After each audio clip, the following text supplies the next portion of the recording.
Vive con History Channel historias desde las páginas del tiempo, historias de triunfos y de tragedias, de aventuras y logros, a medida que vamos en busca de la historia.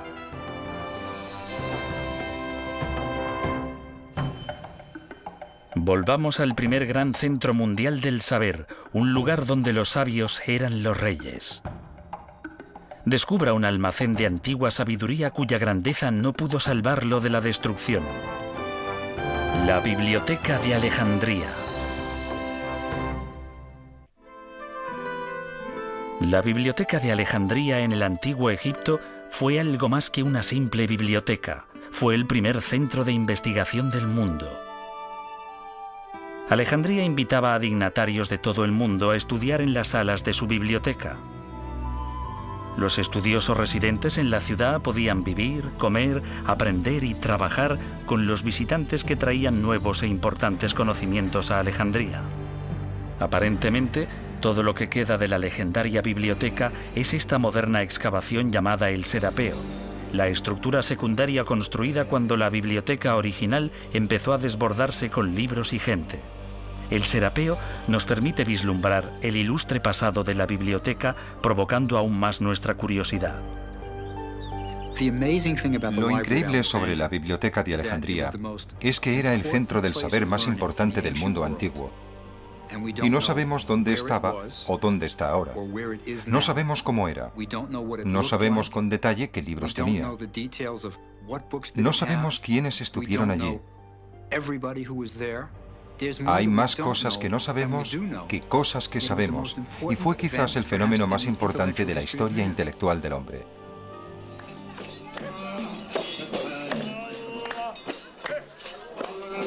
Hoy día viven más de 3 millones de personas en Alejandría, la mayoría seguidores del Islam. Las viejas calles están inundadas de tiendas y edificios construidos junto a antiguas ruinas. Situada a 210 kilómetros al noroeste de El Cairo, Alejandría es la segunda ciudad más grande de Egipto y sede de su principal puerto. En el siglo IV a.C., este magnífico puerto abierto y su isla de faros atrajeron al ilustre conquistador Alejandro Magno. Cuando Alejandro fundó la ciudad en el año 332 a.C., eligió este lugar para su localización. El mar Mediterráneo, la isla de Faros y la proximidad del río Nilo la convertían en una buena base naval. El puerto natural permitía el fácil acceso a todas las naciones del cada vez más floreciente Mediterráneo. El comercio y el intercambio con otras civilizaciones resultaba posible. Alejandría poseía todos los atributos para convertirse en el nuevo centro mundial del pensamiento y la cultura. Cuando Alejandro Magno contempló el puerto vacío, tuvo una visión clara de la ciudad que llevaría su nombre. Pero, ¿por qué querría un guerrero como Alejandro construir una biblioteca?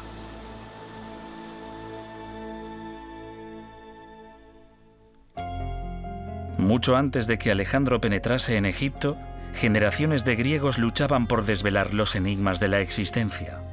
Todo estaba abierto a la investigación. Atenas, en Grecia, se convirtió en el centro intelectual de la antigua Grecia.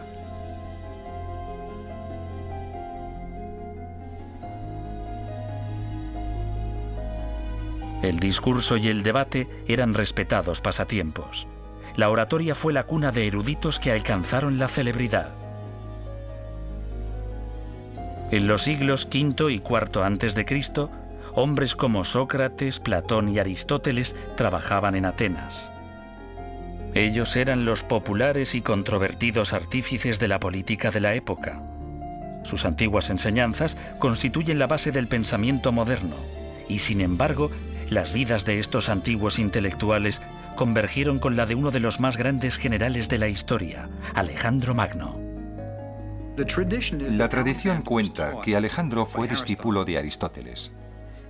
Y Aristóteles, desde luego, fue discípulo de Platón, que a su vez lo fue de Sócrates. Platón y Sócrates creían que los sentidos nos confunden, que uno no debía creer lo que veía. Creían en verdades inmutables y eternas, que son aprendidas por la mente, no por los sentidos. Aristóteles dijo, no, nada penetra en la mente si no es a través de los sentidos. Y él, a su vez, enseñó a Alejandro Magno. Alejandro era hijo del rey Filipo de Macedonia, el estado de la antigua Grecia que más rápidamente se expandía. Naturalmente, el rey Filipo deseaba el mejor preceptor del país para su hijo. Así que, a la edad de 13 años, Alejandro fue confiado al gran filósofo Aristóteles. El preceptor despertó en el joven guerrero un amor apasionado por el saber. Los hombres instruidos son tan superiores a los ignorantes como los vivos lo son a los muertos. El destino de los imperios depende de la educación de su juventud. Aristóteles el filósofo, siglo IV a.C.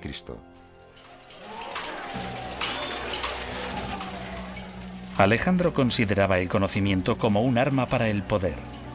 En su lucha para conquistar el mundo una década más tarde, Alejandro llevaba consigo en las batallas una copia de Aristóteles de la Ilíada de Homero. El guerrero era también un poeta. Guiando a su impresionante ejército a través de Asia hasta la India occidental, el joven general inspiraba admiración. Su campaña para defenderse de la dominación persa penetró como una lanza en el mundo antiguo, ganándose el apoyo de ejércitos, imperios y países. En el otoño del año 332 a.C., Alejandro penetró en Egipto en su campaña mundial. Egipto, entonces una provincia persa, aclamó a Alejandro como al liberador de la opresión persa. Recibido como soberano, Alejandro fue coronado faraón de Egipto. Durante casi 3000 años, Egipto había sido gobernado por faraones divinos. Esos antiguos faraones eran el vínculo entre sus mortales súbditos y los propios dioses. Los faraones egipcios eran considerados dioses en vida y después de la muerte.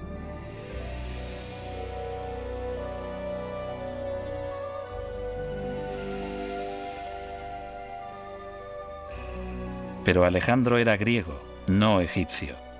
No tenía asegurada la vida después de la muerte, y por eso Alejandro Magno buscó su propia inmortalidad. En lo profundo del desierto de Siwa, Alejandro consultó el oráculo de El Oculto, el gran dios egipcio Amón. La leyenda cuenta que Alejandro guardaba un secreto, que era el descendiente no del mortal rey Filipo, sino hijo del propio dios Amón. Fue a Siwa y preguntó al oráculo del dios Amón si eso era cierto. Y en un sueño vio al dios Amón abrazar a su madre. Así que esta era la garantía, la confirmación de su pretensión. Entonces preguntó a su padre, el dios Amón, si quería que él hiciese algo. Y la respuesta vino también a través de un sueño. Rey, soy el dios Amón que te habla. Ve y funda una ilustre ciudad donde está la isla de Faros. Él inmediatamente hizo esto.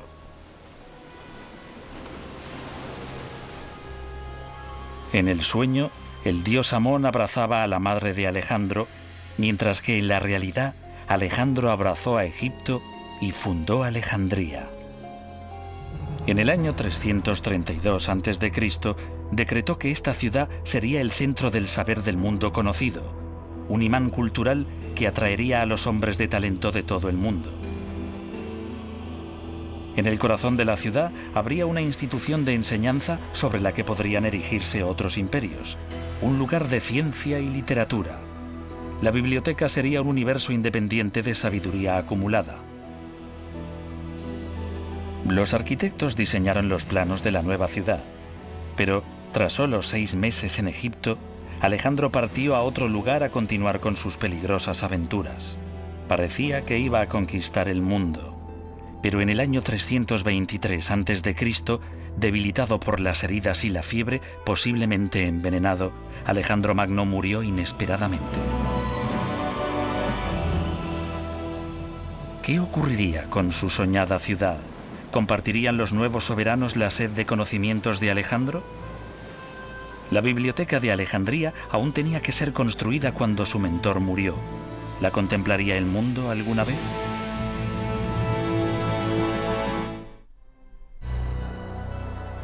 Con la fundación de Alejandría se inició un nuevo y brillante período de la historia de Grecia. Era el amanecer de un nuevo imperio y de una nueva forma de pensamiento.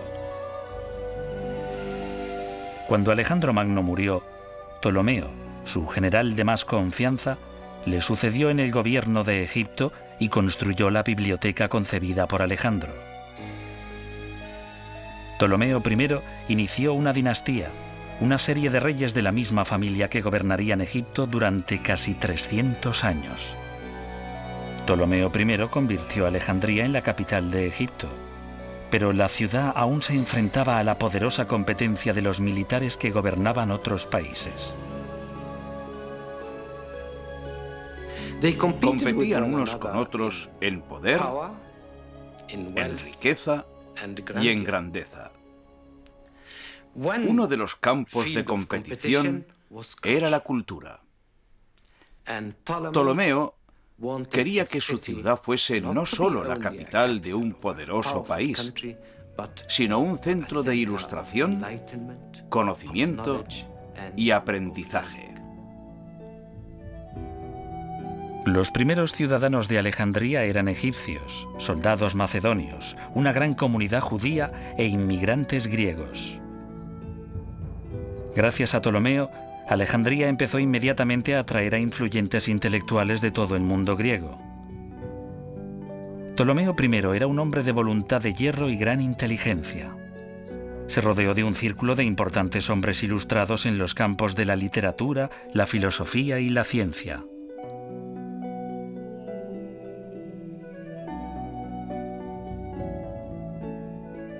El arquitecto Demetrio de Falero asistió a Ptolomeo en el diseño de los planos del nuevo centro. Ladrillos, templos caídos y esfinges semidestruidas son lo único que queda de esta institución. Se cree que el Serapeo, la biblioteca hija, fue construido más hacia el interior que la biblioteca principal y el museo. ¿Dónde estaba situada la parte principal de la biblioteca? La Biblioteca de Alejandría nos plantea hoy más preguntas que respuestas. Una de las cosas importantes de la Biblioteca de Alejandría es dónde estaba situada, y nadie está seguro de ello. Creemos que estaba a la orilla del agua, y que esto explicaría dónde se encuentra ahora, bajo el agua. Tampoco sabemos cómo era. No hay documentos coetáneos que proporcionen realmente una descripción de la biblioteca, así que nos preguntamos de verdad cómo era. ¿Tenía 2 pisos? ¿Tenía 3 pisos? ¿Era oscura o tenía una buena iluminación? Hay muchas cosas que no sabemos sobre la biblioteca. La biblioteca principal estaba construida probablemente cerca del puerto, en el barrio griego real de Alejandría. Se cree que estaba dentro o cerca del palacio llamado Bruchión o museo. Los estudios que se desarrollaban allí eran costeados por la Casa Real. Muchos sabios locales recibían un sueldo del rey. Los ptolomeos estaban lógicamente orgullosos de su biblioteca. Había un fuerte sentido del deber por parte de los ptolomeos hacia el fomento del aprendizaje, lo que es muy destacable en cierta forma. Siempre lo es, ya que sus preocupaciones reales eran el poder, la seguridad de la dinastía y los problemas de Egipto, que eran enormes. Una de las cosas que hizo Ptolomeo fue coleccionar libros, algo muy propio de los griegos, coleccionar tantos libros como fuera posible, y él lo hizo con creces. Los visitantes llegaban con sus versiones de famosos textos literarios antiguos. Algunas veces se enviaba a agentes al extranjero para conseguir nuevas obras. A veces se donaban manuscritos a la biblioteca. Incluso la biblioteca de Aristóteles fue legada a la biblioteca de Alejandría. Se nos ha contado también que existía una ley por la que cualquier viajero que entraba en el país en el puerto de Alejandría, era registrado en busca de libros. No en busca de drogas, sino de libros. Y si se encontraba un libro, este era llevado a la biblioteca. Si no había allí una copia de él, era confiscado y el viajero compensado. Así que hicieron cosas extraordinarias para adquirir libros. Pero el método normal para adquirir libros era, desde luego, comprarlos. Y había mercados y mercados de libros. Así que, de esta forma, Alejandría adquirió la mayor colección de libros que jamás existió en la antigüedad.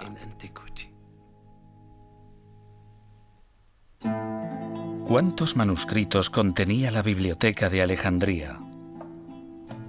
El objetivo de Ptolomeo era conseguir toda obra escrita existente en el mundo griego y más allá. Se decía que solo la colección secundaria situada en el Serapeo contenía más de 300.000 libros. Pero con el paso del tiempo, la colección creció todavía más. No sabemos cuántos libros había. Las autoridades en la materia dicen que alrededor de 400 a 500.000, lo que supondría una biblioteca increíblemente grande según todos los estándares. Pero el recuento de libros es una ciencia muy inexacta. En la biblioteca de Alejandría, los manuscritos no solo eran almacenados. Eran utilizados como fuentes de investigación y de referencia para los nuevos estudiosos. Y los libros más valiosos eran copiados por escribas locales e intercambiados por libros de otras partes del mundo antiguo. Algunas de las obras más importantes de la historia se habrían perdido para siempre de no haber sido copiadas en Alejandría. Lo más importante de la biblioteca y del Museo de Alejandría es que hacían lo que una gran biblioteca hace: difundían el conocimiento. Cuando entras en una biblioteca y coges un libro, estás realizando una de las grandes funciones culturales básicas y la biblioteca está cumpliendo su misión. Cada obra debía ser catalogada, posiblemente referenciada y colocada en su lugar. Los bibliotecarios debían ser capaces de encontrar los libros fácilmente y nuevas obras entraban constantemente a raudales.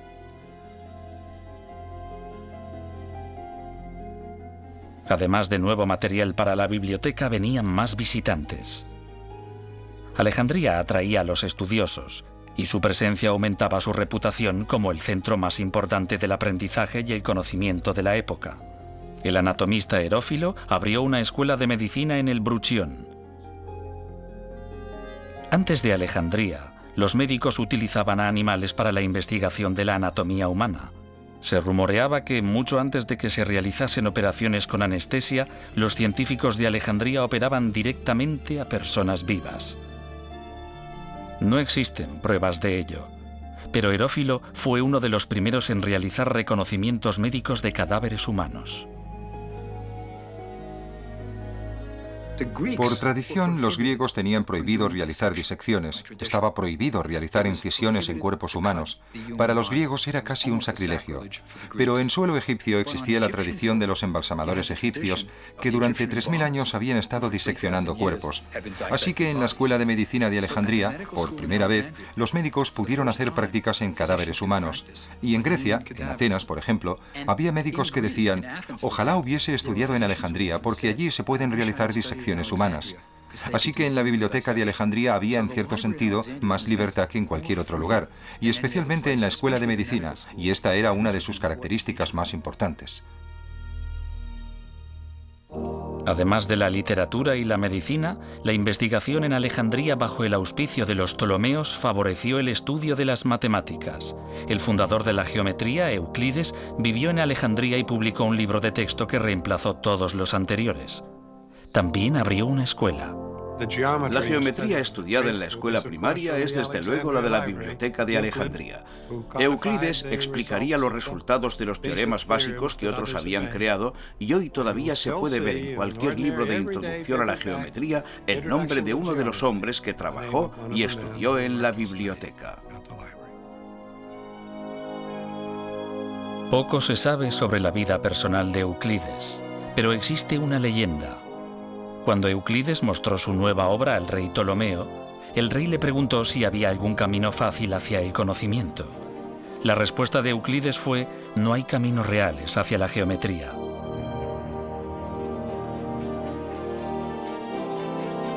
Ptolomeo trabajó sin descanso para construir la biblioteca, pero cuando envejeció encargó a su hijo el gobierno de la tierra de los faraones.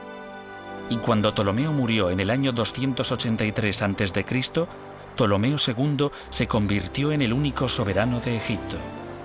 La gran dinastía tolemaica continuaría durante casi 300 años hasta la muerte de Cleopatra y dejaría una huella indeleble en la Biblioteca de Alejandría.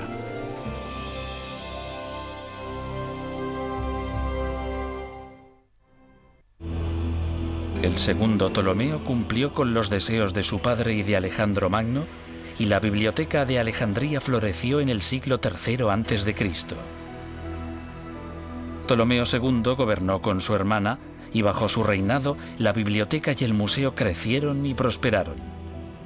Fue la Edad de Oro de Alejandría. Además de ampliar la biblioteca y el museo, Ptolomeo II construyó la última de las 7 maravillas del mundo antiguo: un faro colosal en la isla de Faros.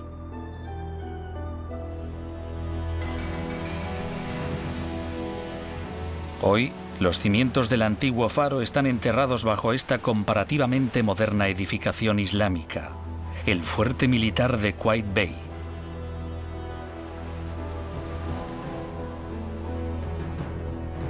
Pero en la época tolemaica, los viajeros que llegaban a Alejandría contemplaban el primer faro de la historia diseñado arquitectónicamente, una maravilla de la construcción de 3 niveles de unos 120 metros de altura. Se precisaban enormes cantidades de combustible para mantener el faro encendido. Los antiguos quemaban seguramente excrementos animales para poder enviar un poderoso haz de luz de bienvenida de Alejandría al mundo.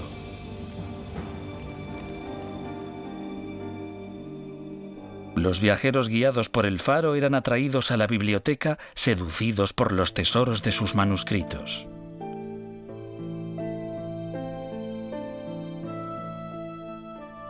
La historia de Egipto sería una de las cosas típicas que se podían encontrar en la biblioteca. Historia y archivos y literatura serían un ejemplo del tipo de documentos necesarios para que un estudioso pudiese realizar su investigación. La dificultad estaba desde luego en que había 2 idiomas implicados, el egipcio y el griego. Pero la lengua básica de la biblioteca era casi en su totalidad el griego, ya que había un soberano griego, una corte griega y una cultura griega impuesta en la increíblemente antigua civilización de Egipto. La biblioteca almacenaba todo tipo de literatura. Todos los grandes filósofos griegos deben haber estado representados, incluyendo los escritos de Diógenes. Diógenes se había inspirado en un joven campesino que vivía en la sencillez. Como ese joven, Diógenes renunció incluso a su copa usando para beber sus propias manos. Diógenes se despojó de todos los objetos mundanos. Reunió a un grupo de pensadores de mentalidad parecida, conocidos como los cínicos, y documentó sus visiones críticas de la antigua sociedad griega. Diógenes creía que ningún hombre era digno de confianza. La leyenda cuenta su larga e infructuosa búsqueda de un hombre honesto. Diógenes buscó con un farol a la luz del día por toda la ciudad para demostrar su cínico razonamiento.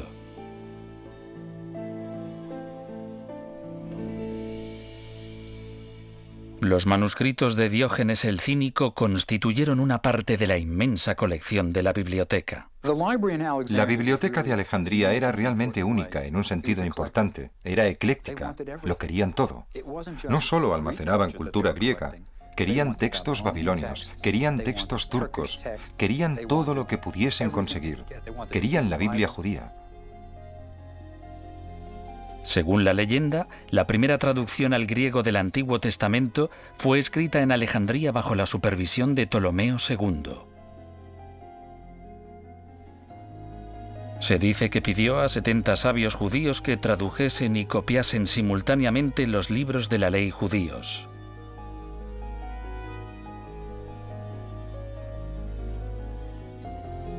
El texto estaba en hebreo, pero en Alejandría había una enorme comunidad judía. Parece que esa comunidad fue rápidamente helenizada y que el hebreo dejó de hablarse y entenderse.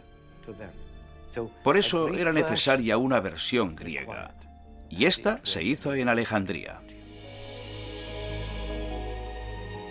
Con un nombre inspirado en el número de sabios que la copiaron, la versión de los 70 hizo el texto del Antiguo Testamento accesible a un amplio número de personas y creó la base para otras incontables traducciones de la Biblia. La Biblia y todos los libros de esa época estaban escritos en rollos de papiro. La palabra papel viene de la egipcia papiro, la planta de la que se hacían los rollos de pergamino. Los papiros crecían a lo largo de las orillas del Nilo. Los antiguos prensaban cañas de papiro mojadas. Las machacaban hasta obtener láminas y cuando éstas estaban secas se podía escribir sobre ellas con pluma y tinta. Un escriba tardaba mucho en terminar un libro, y no creo desde luego que se tomasen el trabajo como nosotros lo hacemos. Nosotros nos volveríamos locos tratando de copiar un libro a mano en un papiro, pero era una profesión famosa, y algunos escribas se convirtieron en gente importante. Desde luego, en aquel entonces ser capaz de leer y escribir era casi mágico. La astrología y la astronomía fueron ciencias famosas a lo largo de la existencia de la Biblioteca de Alejandría. Muchos antiguos creían en la influencia de las estrellas y los planetas en la vida cotidiana.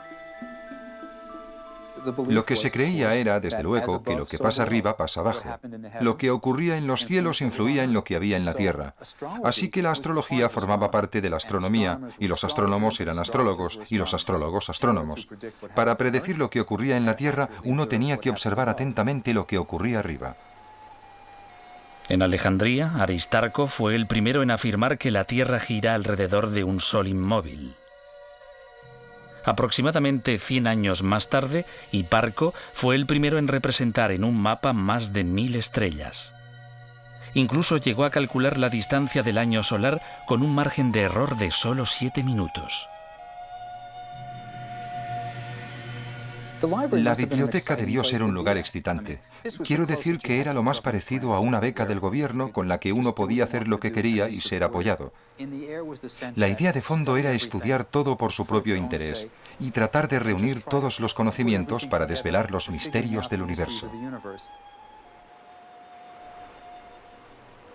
Pero mientras los sabios de Alejandría resolvían los enigmas de la mente, el poder de los romanos iba surgiendo en Oriente. ¿Sería capaz este oasis del conocimiento de sobrevivir en un mundo cada vez más amenazador? En Alejandría, otro Ptolomeo fue coronado rey de Egipto en el año 246 a.C. Ptolomeo III era un conquistador. Viajó por todo el mundo y regresó a Alejandría con valiosísimos tesoros egipcios robados por los persas 300 años antes. Este acto de restauración hizo que Ptolomeo III se ganase el título de benefactor. Bajo su reinado, la tradición del aprendizaje prosperó en Alejandría durante otra generación. Alrededor del año 235 a.C., el honorable cargo de jefe de la biblioteca fue desempeñado por Eratóstenes.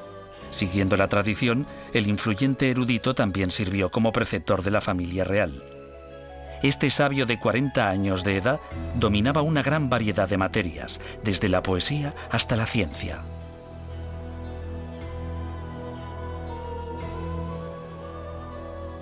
Eratóstenes es el primero en calcular la circunferencia de la Tierra. Es importante resaltar que a todos nos enseñaron en la escuela que Colón fue el que demostró que la Tierra era redonda. Los griegos instruidos ya sabían que la Tierra era redonda mucho antes que Colón. Incluso en uno de los diálogos de Sócrates, este dice: cuando describimos la Tierra sabemos que es una esfera suspendida en el firmamento. Así que se sabía que la Tierra era redonda. La pregunta era, ¿qué tamaño tenía? Observando la proyección de las sombras en Alejandría y en el sur de Egipto al mediodía en el mismo día, y calculando la diferencia entre el tamaño de cada sombra y la distancia entre los dos puntos de referencia, Eratóstenes fue capaz de calcular la circunferencia de la Tierra. Dijo que la Tierra tenía una circunferencia de 39.700 kilómetros. Sorprendentemente, solo se equivocó en unos 322.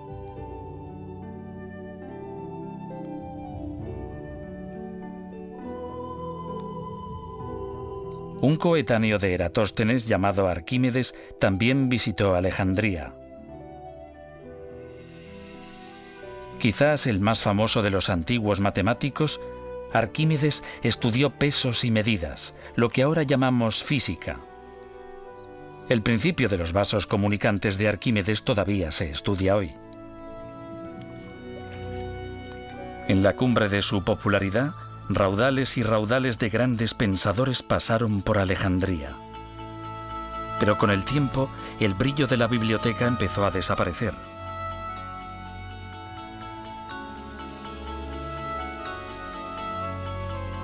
El reinado de Ptolomeo IV marcó el principio del declive de la dinastía y de la biblioteca. Otros centros mundiales del saber emergieron para sustituirla.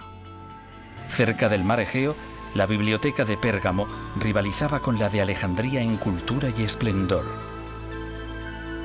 Y cuando la influencia de los romanos se extendió por todo el mundo, incluso la gran dinastía tolemaica se vio amenazada por el Imperio de Roma.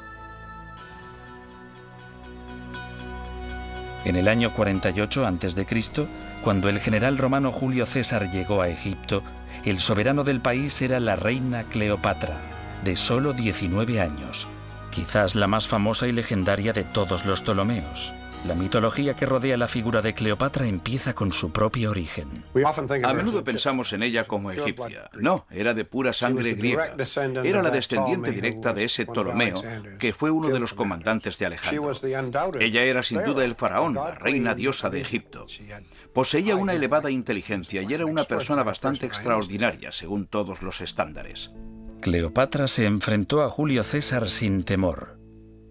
Aunque César vino a conquistar Egipto, fue Cleopatra la que conquistó el corazón de César. Se dice que en su primer encuentro ella apareció desnuda ante él, desarmando al brillante romano con sus maneras encantadoras y sabiduría política.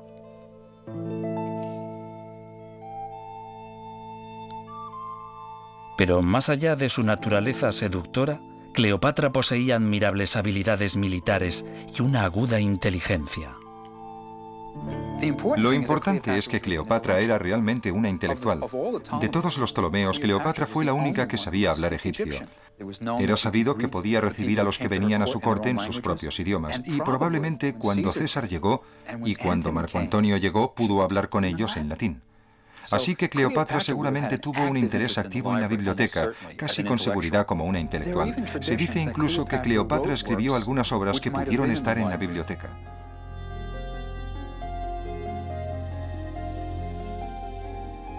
Es durante el reinado de Cleopatra cuando la marcha de la historia da por primera vez un giro contra la biblioteca de Alejandría. Cuando Cleopatra luchó por el gobierno de Egipto contra su corregente y hermano, César se puso del lado de Cleopatra y terminó metido en una guerra civil en Alejandría. La flota de César no podía competir con los magníficos veleros alejandrinos y pronto se vio rodeada en el puerto. César se encontró rodeado, recurrió al fuego y prendió fuego a los barcos enemigos. El fuego destruyó los barcos en el mar y en los muelles. Y aquí termina el relato del propio César. Un siglo más tarde, sabremos más detalles, como que el fuego no solo se limitó a los barcos, sino que se propagó a los barrios de la ciudad más cercanos al puerto. Y Plutarco, que conocía a Alejandría muy bien y que visitó a Alejandría, dice que el fuego se propagó desde los muelles a la gran biblioteca de Alejandría. Según el antiguo historiador Plutarco, la biblioteca fue destruida accidentalmente por un incendio que se propagó desde el puerto. Pero algunos historiadores modernos creen que el incendio destruyó algunos depósitos que contenían solo una porción de la colección alejandrina de manuscritos. ¿Resurgió la Biblioteca de Alejandría de entre sus cenizas para continuar con su tradición de enseñanza? Tras la muerte de César en el año 44 a.C., su sucesor, Marco Antonio, ofreció a la reina Cleopatra miles de libros comprados a su rival, la Biblioteca de Pérgamo. Esta oferta fue realizada posiblemente para reemplazar los libros quemados por César. Marco Antonio, como César antes que él, apoyó a Cleopatra contra la oposición en Alejandría. Pero en el año 31 a.C., los dos fueron derrotados en la batalla naval de Accio. Marco Antonio se suicidó y su amante, la reina Cleopatra, pronto le siguió. La leyenda dice que Cleopatra puso una serpiente en su pecho y tras la mordedura del áspid rápidamente sucumbió a su veneno y murió. Es más probable que la reina ingiriese un veneno que la mató. Pero cualquiera que fuese la causa, la dinastía tolemaica que había fundado y financiado la Biblioteca de Alejandría terminó con la muerte de Cleopatra en el año 30 a.C. Si la guerra civil de Alejandría y el fin de una dinastía no pudieron destruir la enorme biblioteca, ¿qué lo hizo?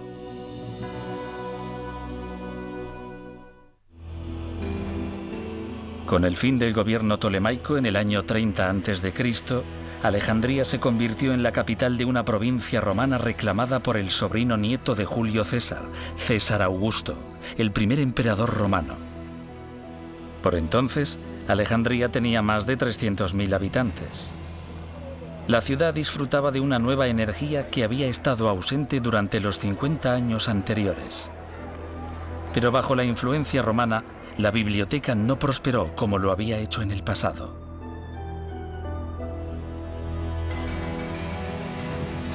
Los romanos tenían un concepto del aprendizaje distinto a los griegos. No tenían iniciativa intelectual, no disfrutaban con el mero hecho de aprender, con la razón pura. Así que cuando los romanos llegaron, les gustaba el lujo, les gustaba lo de ser momificados, les encantaba la idea de la inmortalidad, pero mantener la biblioteca ya era otra cosa.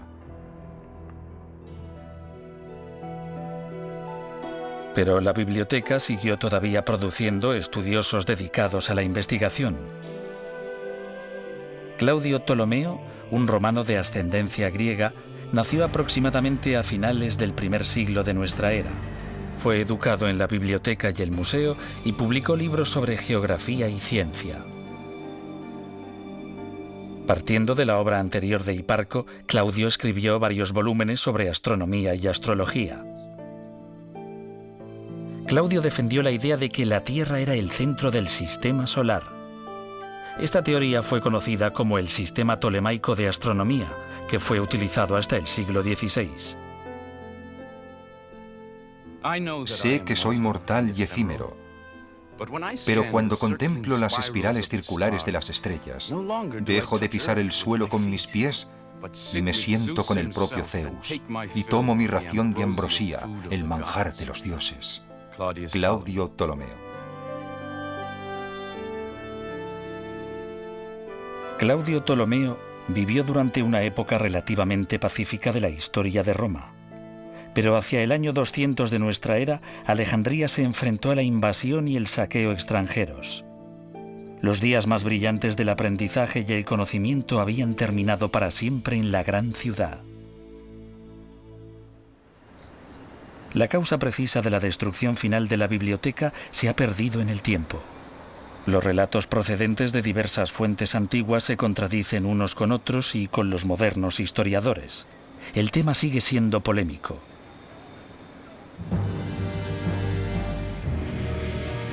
Hacia el año 400, el paganismo fue proscrito y el cristianismo prevaleció como la religión oficial del Imperio Romano.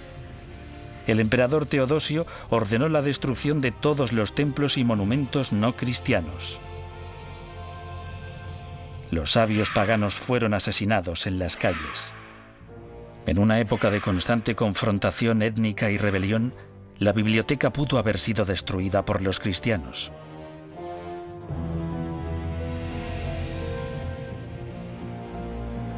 En el año 616, Alejandría fue invadida cuando los persas conquistaron Egipto. El mismo siglo trajo a los conquistadores árabes a la tierra de los faraones y con ellos a la religión islámica de Mahoma. Este fue quizás el momento de la historia en que la biblioteca fue finalmente destruida. Creo que hoy la mayoría de las personas que han estudiado el problema dirán que la destrucción real se produjo cuando el gran ejército musulmán cruzó el delta, tomó y saqueó la ciudad. Alejandría se rindió a los musulmanes, que decretaron que, si el contenido de la biblioteca contradecía la fe islámica, debía ser destruido, y si apoyaba la fe islámica, los libros eran innecesarios y debían ser destruidos. La leyenda cuenta que los gobernantes musulmanes ordenaron que todos los libros de la biblioteca de Alejandría fuesen quemados.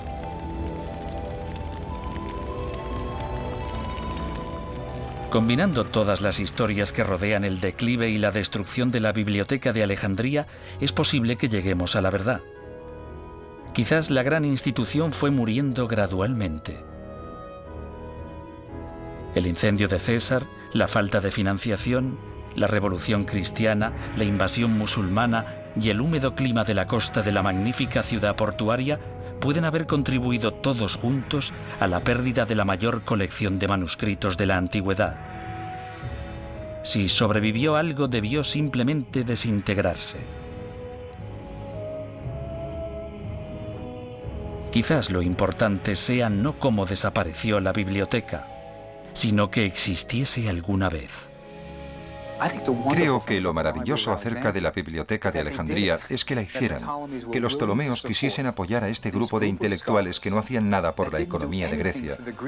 No aportaban dinero, no hacían ninguna contribución al estilo de vida tolemaico, pero aún así ellos la mantuvieron. El aprendizaje se consideraba bueno en sí mismo, y eso es maravilloso. Los grandes centros de investigación del mundo actual son hijos de la gran biblioteca de Alejandría. Allí, hace 2000 años, el conocimiento era algo codiciado y los intelectuales eran héroes. Es un legado que ilumina nuestro sendero a medida que vamos en busca de la historia.